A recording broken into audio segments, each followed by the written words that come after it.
Encuentros con los testigos de Jehová. ¿Qué creen? ¿Qué enseñan? ¿Cuáles son sus puntos de vista? Acompáñenos durante los siguientes 20 minutos.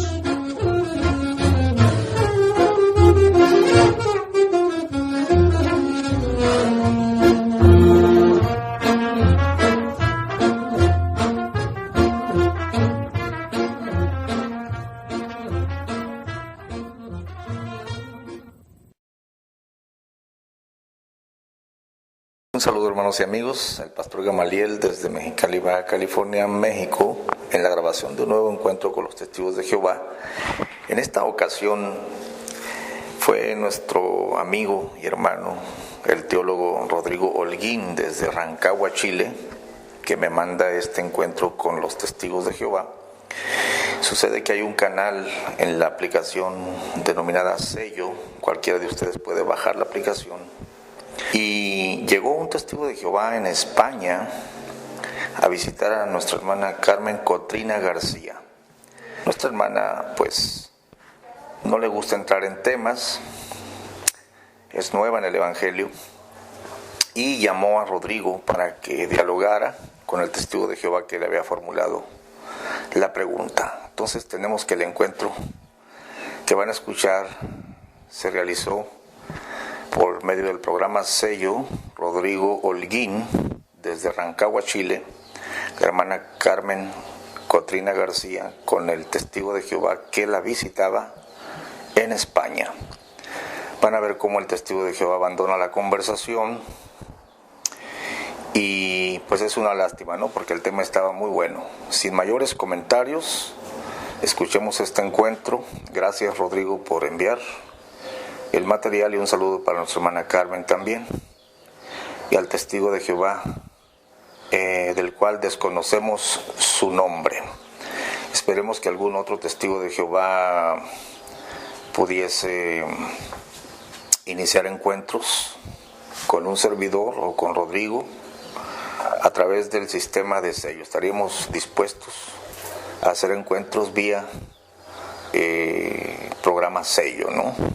Desde la comodidad de nuestra casa, tocar temas bíblicos. Comenzamos. Hermano Rodrigo, ¿estás por ahí? Cambio, que tengo aquí dos testigos de Jehová que me están preguntando y no tengo ni idea ahora mismo. Pero tú sí, hermano. No sé. Sí, Carmen, por acá estoy, le escuché. ¿Qué le puedo ayudar? Bendiciones, mi hermano. Me están preguntando que dice, ¿cómo era la pregunta? Yo es que la verdad no me gusta porque yo no entiendo, pero tú sí. Hermano, te pregunten ellos, ¿vale? Pregúntale. Hola. Espérate. Hola, ¿qué tal? ¿Cómo está? Muy buenos días por allá en España. Venga, pregúntale. Hola. No, pero él no te puede contestar hasta que no le cuente. Bueno, pues la pregunta es: ¿a quién estaba hablando Jesús cuando le oraba a su Padre en los cielos? Cambio. A su padre, si hablaba con su padre, estaba hablando con su padre. ¿Qué cambio? Pues si Jesús estaba en la tierra y su Padre en los cielos, ¿cómo es que hay una Trinidad? Claro, pero solamente está basando el argumento en la encarnación de Cristo. Tiene que partir de la base que Cristo, antes de hacerse Cristo y antes de hacerse Hijo, Él es Dios. Eso lo refleja el Evangelio de Juan, capítulo 1, verso 1 en adelante. Entonces, preguntamos a la Biblia, ¿es siempre Hijo el Logos que se encarna? No. La Biblia dice en Filipenses, capítulo 2, verso 5 en adelante, que Él, siendo en forma de Dios, no estimó ser igual a Dios como cosa que aferrarse, sino que se despojó. Entonces hablamos del Logos en tres partes. Hablamos del Logos antes de encarnarse, como Dios, completo, eterno. Hablamos del Logos encarnado, ahí se hace Hijo, ahí aparece la figura del Cristo, de Jesús, ahí aparece la figura del Padre. Por cuando hay un vientre, una mujer, hay un engendramiento del Logos en el vientre de María, aparece ahí la figura de Padre. Antes no es Padre. es ahí donde aparece Él como Padre. Y después hablamos de la resurrección de Jesucristo. Entonces tenemos al Logos antes de la encarnación, durante la encarnación y después de la encarnación. Para analizar eso tiene que usted observar toda la Biblia. No puede basar un argumento plano solamente en la encarnación de Cristo y tomando como premisa las dichos de Cristo en su encarnación. Porque su encarnación, Él es hombre, Él deja de ser Dios. Él se hace simplemente un siervo. Él, en el Evangelio de Juan, capítulo 17, le dice: Padre, dame aquella gloria que tuve contigo al lado tuyo. Entonces, en la resurrección, Pablo nos revela que en Él habita corporalmente toda la plenitud de la deidad. Pero claro, eso no es hasta la resurrección. En la humanidad, Él es el siervo sufriente. Él es el que viene a ser el cordero inmolado. Pero tampoco podemos decir que es el cordero inmolado todo el tiempo. Él no es cordero inmolado antes del engendramiento. No existe. O sea, vemos que la figura de Cristo, Hijo y hombre, es totalmente temporal. ¿Qué significa? Que no es eterna esa figura. La figura eterna es del Logo, Dios, por el cual todas las cosas fueron creadas. Juan capítulo 1, verso 1 al 3. Cambia. No me acuerdo cómo dijo que se llama. Rodrigo, mire, usted ha hablado acerca de de Juan 1:1. Evidentemente hay una interpretación que usted tiene de este texto cuando habla acerca de que la palabra era Dios y la palabra estaba con Dios. Es cierto que la palabra estaba con Dios, porque era Jesús el que estaba con su Padre en los cielos, pero ahí menciona que la palabra era un Dios, porque es cierto que Jesús tenía el poder para ejecutar muchas obras. Lo demostró en la tierra y lo hizo cuando estuvo en los cielos junto a su Padre. Ya Salomón decía en los Proverbios que él había ejecutado muchas obras con su Padre en los cielos como obrero maestro. Pero también dice la Biblia, como usted bien ha dicho, que él era el Hijo de Dios, no era Dios, que estaba con su Padre en los cielos. Por lo tanto, no es igual que su Padre. Es un Dios en el sentido de que tenía el poder que su Padre le había dado. Como ángel, él estaba en los cielos, es cierto, y envió a uno de esos ángeles, al mayor, al unigénito, como bien dice Colosenses, a la tierra, para redimir a la humanidad, para dar su vida en rescate por todos nosotros. Entonces la misma Biblia dice claramente que a María, que tendría en su vientre un hijo, que sería llamado Hijo de Dios, no hijo de María. Ella era la madre adoptiva de su Padre en los cielos. Por eso nosotros concluimos que Jesús y Dios no es lo mismo.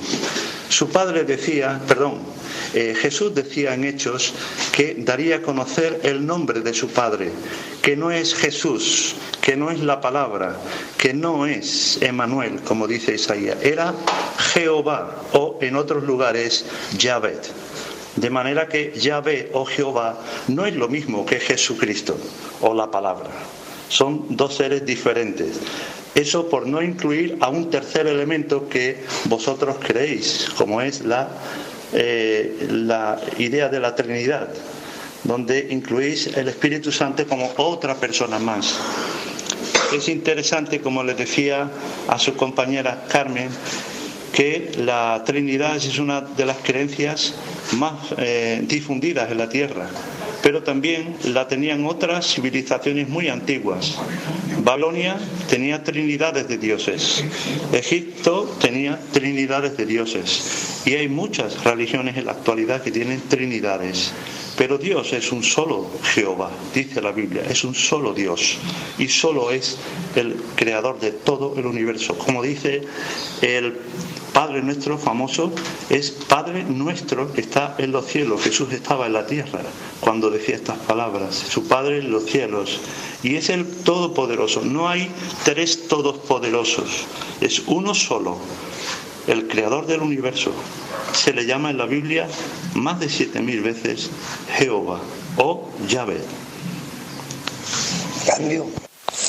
Bueno, en primer lugar veo que no escuchó lo que le estaba compartiendo, porque ha contradecido varias cosas de las que he dicho, o por lo menos no prestó atención a alguna de las cosas que ha dicho.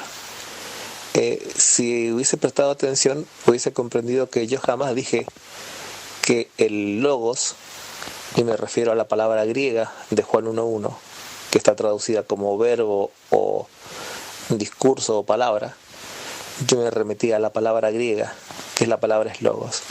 Y lo que le explicaba en Juan 1.1, que es el logos, ahí no dice que es hijo.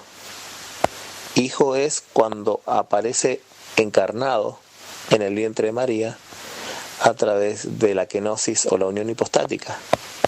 Entonces, a través de la encarnación, ahí se hace hijo, pero no era hijo. En ninguna parte del Antiguo Testamento, ni en Juan 1.1, va a encontrar que antes que se encarne se le llame hijo. Ese es el primer concepto. El segundo concepto, ninguna versión seria de la Biblia traduce Juan 1.1 como Él era un Dios. Ninguna versión seria del mundo coloca el artículo 1. Puede checar la versión de Jerusalén, cualquiera de las versiones de Jerusalén, la de Sclé de Boer, la más respetable. Puede usar la Francisco de la Cueva, la versión textual. Puede usar el interlineal griego de Westcott y Hort, la versión de Nestle Version, o cualquier otra versión, la Vulgata Latina o cualquier otra lección que a usted le parezca de origen más antiguo, o de algún traductor más respetado, o de alguna institución respetada en el idioma griego. Ninguna de estas instituciones y estos eruditos en el griego, ni usted mismo puede tomar el interlineal griego y va a ver que ahí no aparece ningún artículo 1. Punto número 1. El punto número 2, en ninguna parte del Nuevo Testamento aparece la palabra Jehová. Punto número 3, todo el argumento está tomado solamente de que Él es hijo y es correcto, y Él deja de ser Dios y es correcto, pero es en la encarnación. Porque si vamos a después de la encarnación, tendría que explicarme 5 preguntas importantes. Número 1, ¿cómo es que en Él habita corporalmente toda la plenitud de la deidad? Esto es, obviamente, cuando nos referimos a Jesucristo resucitado. Pregunta número 2, ¿por qué Juan dice que Él es el alfa y el omega, el principio y el fin, el que es y el que era, el que había de venir, el Todopoderoso?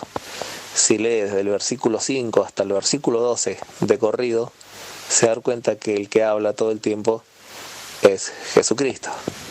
En el capítulo 4, si lee todo el capítulo desde el versículo 5 hasta los últimos versículos, nuevamente el personaje identificado es Jesucristo.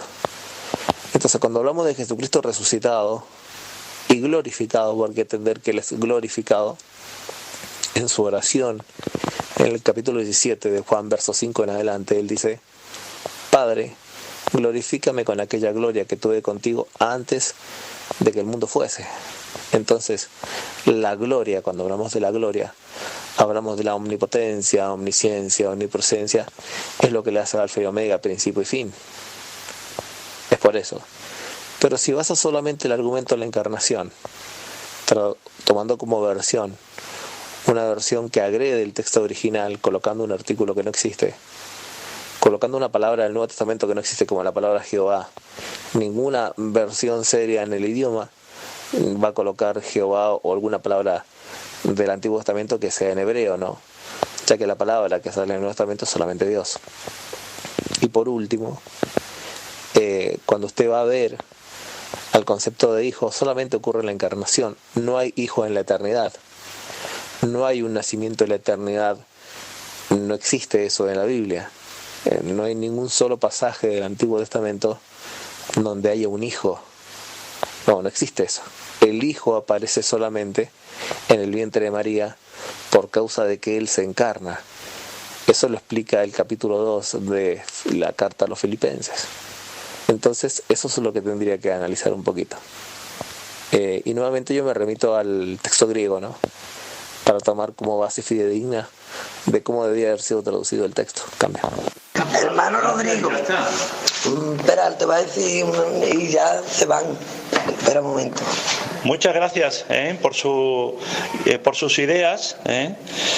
Simplemente le hemos dejado una tarjeta a la compañera Carmen, que es nuestra página de internet, JW.org, donde viene pues no solamente hablando de lo que acaba de decir, de esas 5 preguntas, sino también destaca mucho la palabra de Juan 1.1, del Evangelio de Juan, y muchas otras cosas que usted ha hablado de revelación.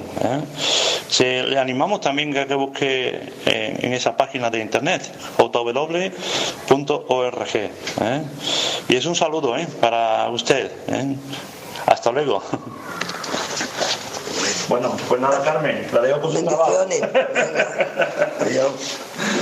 Bendiciones, hermano Rodrigo. Bendiciones, hermana Carmen, y saludo ahí al joven que la visita, que lo invitamos al canal de la congregación para que pueda charlar con nosotros y compartirnos de su fe, a ver qué podemos dialogar e intercambiar en base a la Biblia, ¿no? Ya creo que él fielmente está buscando la verdad de las Escrituras. Y la verdad está ahí, ¿no? La verdad está en las Escrituras. Cambio. Bendiciones, hermano Rodrigo, que me están preguntando ya por último que por qué si el Evangelio está tan dividido, porque hay tanta religión, están los pentecostales, están los bautistas, los adventistas, si estamos guiados por el Espíritu Santo. Cambio. Sí, porque hay que entender que la mayor parte de las doctrinas son interpretativas, pero hay doctrinas fundamentales donde la iglesia cristiana no se divide. Por ejemplo, ¿cuáles son las doctrinas principales? Las doctrinas principales son Jesucristo, nacido de la Virgen María, vivió, hizo un ministerio, realizó obras y milagros, murió para pagar por los pecados de los hombres. Predicó que el que crea en él será salvo, mas el que no crea ha sido condenado. Es el mismo mensaje de los apóstoles: creer en su vida y obra y resurrección. Esta es la base de la fe cristiana. Básicamente ese es el Evangelio de la Gracia. Hablamos del Evangelio de la Gracia. Denominaciones hay varias denominaciones. En la iglesia bíblica también habían varias denominaciones. Estaba la iglesia en Roma, estaba la iglesia en Filadelfia, estaba la iglesia en Asia, estaba la iglesia en Esmirna, estaba la iglesia en Corinto. Habían varias iglesias, estaba la iglesia central en Jerusalén y habían diferentes encargados de cada sección. Habían diferentes matices, por ejemplo. Habían problemas con los gálatas, que se habían inclinado a volver a la ley. Los corintios tenían una diferencia con los dones espirituales. Y se identifica que todos somos de Señor, más allá de que hay pastores, hay carteles, hay nombres. Identificamos que esto no es nada ningún pastor ni ministro, somos todos de Cristo. Es el mismo mensaje, los mismos problemas en la Biblia hoy siguen habiendo en la iglesia, siempre han estado ahí. Pero la verdad es Cristo, ¿no? La única verdad es Cristo. Entonces, ¿cómo identificamos dentro de una denominación cuál es la verdadera iglesia? La que está aferrada a las verdades principales en base a la Biblia y sobre todo en Cristo, ¿no? El que no tiene a Cristo no tiene la verdad, porque Él dijo: yo soy el camino, la verdad y la vida. Nadie viene al Padre si no es por mí. ¿Cómo notamos cuando alguien quiere ser un falso Cristo? Porque quiere reemplazar la verdad. Cuando una organización, una religión, un pastor dice: nosotros somos la verdad, no diciendo que Cristo es la verdad y ellos son portadores de la verdad, sino que alguien se identifica como la verdad, está siendo un falso Cristo acá en la tierra. Y falsos Cristos han habido siempre, ¿no? Gente que dice que un tal grupo, organización, religión, culto, movimiento religioso es la verdad, está reemplazando a Cristo. Todo el que diga que sea algo verdadero va a decir que la única verdad es Cristo y no hay otra verdad fuera de él. Pilato le pregunta cuál es la verdad, le dijo: yo soy la verdad. Él se identificó como la verdad. Y en esta verdad, la iglesia bíblica siempre tuvo dilemas. Para eso está la doctrina, para eso están los maestros, para alinear la iglesia y establecer que todos tengan un mismo espíritu, una misma fe, pero a las personas les va a costar. Incluso hay gente que puede ser engañada, hay gente que puede ser seducida a una religión, a una secta, pero sin embargo por eso están las personas que Dios ha levantado para corregir la iglesia y para identificar, ¿no es cierto?, qué es lo verdadero de lo falso. Y siempre hay patrones. Iglesias hay muchas, está la bautista, pentecostal, pero las verdades que unen a esta es una sola, es Cristo. Van a ser siempre variantes. Por ejemplo, la iglesia de Filadelfia tenía, ellos se preocupaban por guardar la palabra. Los otros se creían ricos. En la iglesia de la Odisea se creía rico, ¿no? Eran iglesias mayor parte en Asia. Las iglesias de Jerusalén se calificaban por ser más de tendencias judías, abstenerse de algunos alimentos y cosas así. A los de Corintio ya no tenían ese tipo de problemas. Corintio obliga a usar un velo, por ejemplo. Bueno, otras congregaciones no usaban velo. Las diferencias están marcadas porque la iglesia está formada por personas. El trabajo de Dios es que estas personas se unan en una verdad. Y ese es un proceso que no va a durar toda la vida. En el momento de la resurrección, en el momento del regreso del Cristo y el arrebatamiento, la iglesia se acabarán estas diferencias. El capítulo 13 de Corintios establece que en parte conocemos y en parte profetizamos, mas cuando venga lo perfecto, y esto es Cristo, lo que es en parte dejará de ser y se acabará. Van a haber diferencias, siempre van a haber diferencias, siempre van a haber. Pero las verdades fundamentales, la iglesia no tiene diferencia. No tenemos diferencia en creer quién es Cristo, no tenemos diferencia en creer en su divinidad, su encarnación, su resurrección física y corporal, su ascensión a los cielos, y creer como Él dijo que Él volvería. Así como la habéis visto subir, Él también volvería. Creemos en las verdades bíblicas y básicas para llevar un evangelio práctico: la visita de los hospitales, la predicación de a los enfermos, la unción de los enfermos, las sanidades, los milagros, las profecías, los dones espirituales, visitar a las viudas, a los huérfanos, no tan solo predicando el evangelio, sino también ayudándoles, porque la fe sin obras estaría muerta. Cambio. Amén, Rodrigo. Ya nos han querido contestar. Dice que la iglesia antigua no eran iglesias, sino que eran congregaciones, porque solamente había una iglesia, la iglesia que usted estaba mentando. Cambio. Sí, nosotros somos congregaciones, pero la iglesia es una sola. La iglesia es un cuerpo viviente que está sobre la tierra y está formada por personas. No es una institución ni una organización. La iglesia verdadera son personas. El capítulo 12 de la carta de los Corintios habla que la cabeza de esta iglesia es Cristo y los que forman esta iglesia son personas, no una institución o una religión o una denominación. Hablamos de congregaciones. Es mera semántica nada más, ¿no? Cambio. Gracias, Rodrigo, por la verdad, por las palabras, porque yo de verdad si no hubiera estado aquí usted, que no le hablo, porque como no entiendo mucho, prefiero de no hablar y y gracias, hermano, porque estaba aquí y por lo menos también me ha aclarado algunas cosas. Cambio. Sí, en lo que puedo ayudar, para eso Dios nos ha levantado, para cuidar a la grey y a las ovejas. Cambio. Amén, amén. Bendiciones, hermano, para su casa, para su mujer, para sus niños. Y para usted, que sigue bendiciéndome cada vez que da un estudio, cada vez que lo sigo, hermano, aunque no lo crea, lo sigo. No he podido entrar en la página porque no sé qué ha pasado con la página, pero creo que ya está disponible, ¿no, hermano?